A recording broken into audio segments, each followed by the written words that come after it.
Friends, let's listen to the word of God. Gospel of Matthew, chapter 6, verses 1 to 6. Beware of practicing your piety before others in order to be seen by them, for then you have no reward from your Father in heaven.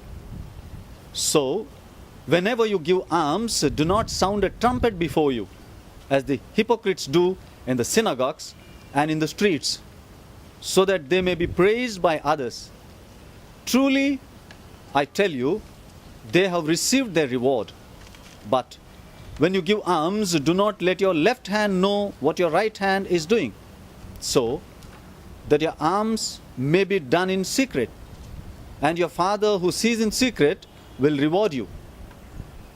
And whenever you pray, do not be like the hypocrites, for they love to stand and pray in the synagogues and at the street corners, so that they may be seen by others.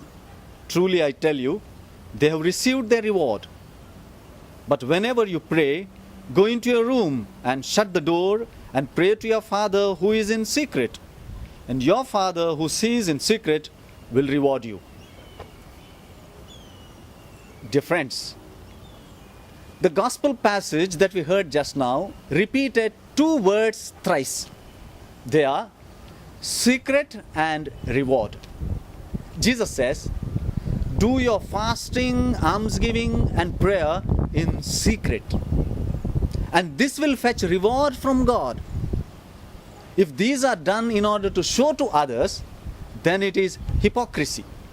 And by the seeing of others, the reward is already received, and no more reward could be expected from God.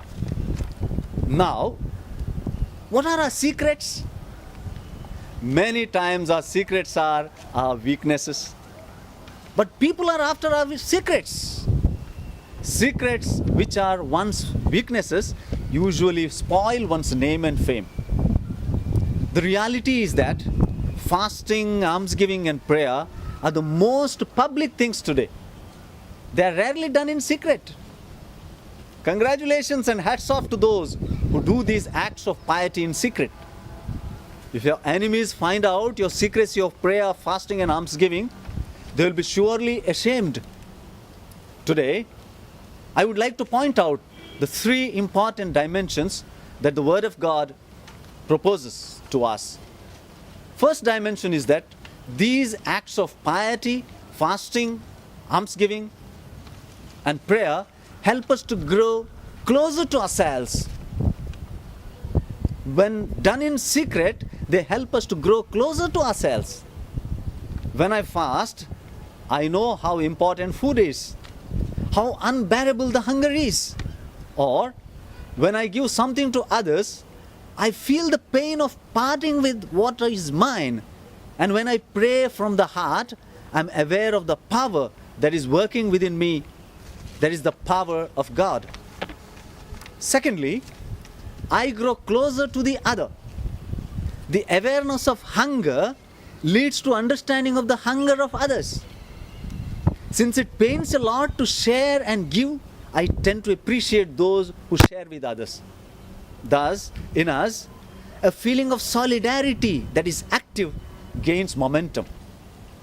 And even my prayer becomes not just telling my problems with God, but it turns out to be an intercessory prayer. It is a prayer for the other. Thirdly, I grow closer to God. God is the ultimate source that satisfies all hunger. It is His generosity that fulfills all our desires. When I realize how gracious God has been for me, almsgiving becomes an expression of acknowledging God's generosity with me, and my prayer becomes a song of thanksgiving and praise flowing from my heart. Now, when fasting, almsgiving and prayer are done to draw attention of people, for trumpet blowing, with a self-righteous attitude, with ulterior motives, with the intention of getting a favor back from others,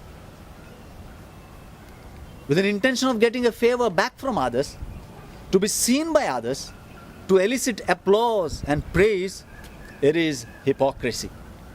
When our fasting, prayer and almsgiving draws us closer to ourselves, to our neighbor, and to God, it is true piety. I have done. No claps, please.